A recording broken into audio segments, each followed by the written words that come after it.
ছিল এই তৃণমূল আসার আগে।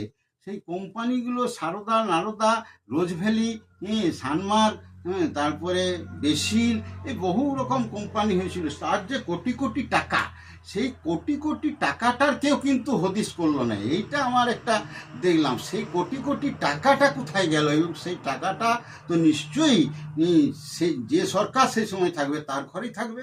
তাহলে সেই টাকাটা কোথায় গেল এইটার হদিশ করার আমি মনে করি একটা প্রয়োজন আছে।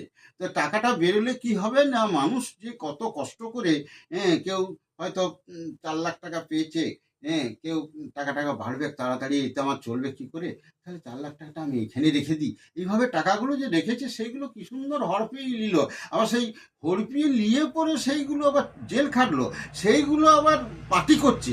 তাহলে এই জিনিসগুলো দেখে কিন্তু গা পিটপিট করা লোক, আমরা পরিষ্কার লোক তো, সাধু সন্ত লোক, জগতের কল্যাণের জন্য নিজে সাধু সেজেছে, আর কিছু করি নেই আজ পর্যন্ত পয়সা টাকা।